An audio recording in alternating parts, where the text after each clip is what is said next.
ఎటువంటి కంటి సమస్యకైనా 100% ఆయుర్వేద పరిష్కారం సంజీవన్ నేత్రాలయ. మన ఇంట్లో ఆ మూల ఈ మూల ఎక్కడ చెత్తున్నా చికాకు పడతాం కదా. వారం రోజులు ఇంటి ముందు చెత్త బండి రాకుంటే ఇంట్లో చెత్తతో నరకం అనుభవిస్తాం. అలాంటిది ఊర్లో నలుమూలల నుంచి వచ్చే చెత్తతో నిండిన డంప్యార్డుల్లో నివసించే ప్రజల జీవితాలు ఎంత దుర్భరంగా ఉంటాయో ప్రత్యేకంగా చెప్పనక్కర్లేదు.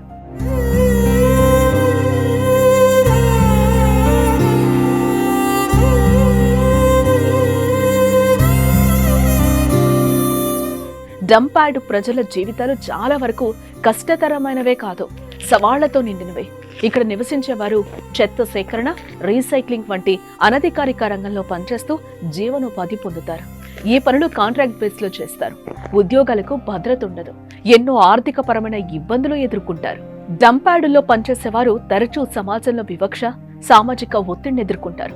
డంప్యార్డుల్లో పనిచేసేవారు చెత్తలోని హానికరమైన పదార్థాలు, రసాయనాలు మరియు కలుషిత వాతావరణం వల్ల శ్వాసకోశ సమస్యలు, చర్మ వ్యాధులు, ఇన్ఫెక్షన్లు వంటి ఆరోగ్య సమస్యలను ఎదుర్కొంటారు. ఈ వృత్తిలో ఉన్న వారి పిల్లలు తరచూ విద్యావకాశాల నుండి దూరం అవుతారు. అందమైన బాల్యాన్ని కోల్పోయి కుక్కలు, పందుల మధ్య దుర్భరమైన జీవితాన్ని అనుభవించాల్సిన పరిస్థితి. దేశానికి స్వతంత్రం వచ్చి 78 ఏళ్లు గడుస్తున్నా ఇప్పటికీ సరైన జీవన ఆధారం లేక ఇబ్బందులు పడుతున్నారు. పొంగనూరు పురపాలక సంఘం సమీపంలో చెత్త నుంచి రీసైక్లింగ్ చేస్తూ జీవితం గడుపుతున్నారు. వారి కష్టాలు, కన్నీళ్ళేంటో తెలుసుకుందాం. కరెంట్ ఏముండదు కదా, ఇక్కడ చిన్న బిడ్డలు పెట్టుకొని ఎట్లుంటారు? సార్ నిప్పేసుకుంటాం సార్. నిప్పేసుకుంటారు. ఎవరు అధికారులు ఎవరు రాలేదు? ఎవరు రాదు సార్.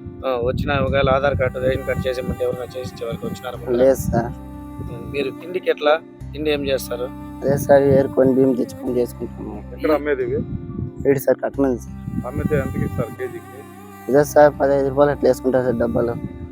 చిత్తూరు జిల్లా పొంగనూరుకు అతి సమీపంలో పొంగనూరు పురపాలక సంఘం సమీపంలోని కొన్ని గుడిసెలు కనిపిస్తాయి.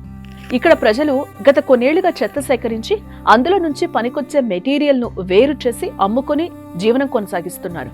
అడ్రస్ లేని జీవితాలను అనుభవిస్తున్నామని, ఆధార్ కార్డుల కోసం కార్యాలయాల చుట్టూ ప్రదక్షిణలు చేస్తున్నా పట్టించుకోలేదని వాపోతున్నారు.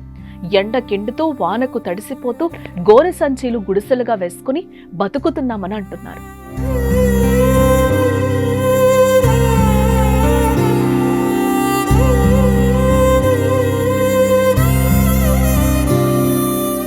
ఇక్కడ పిల్లలకు చదువు ఉండదు. చిన్నతనంలో డంప్యార్డుకి వెళ్లి చెత్త తీసుకురావటం, అందులో మంచి సరుకు తీసి అమ్ముకోవడం వీళ్ల పని.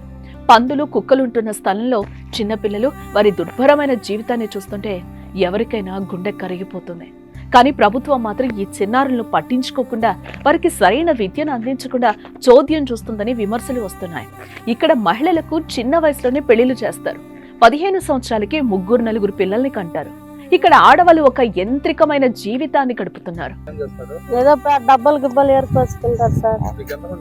నాకు 6 మంది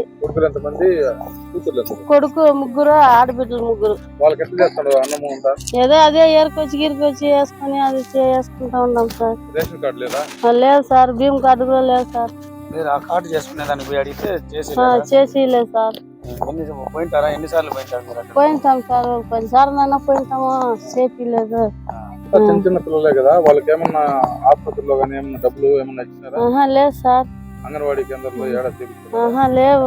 డంప్యార్డు పరిసర ప్రాంతాల్లో జీవించే వారికి ఆరోగ్య సంరక్షణ, రక్షణ సామగ్రి, సామాజిక భద్రతా పథకాలు అందించాలని కోరుతున్నారు.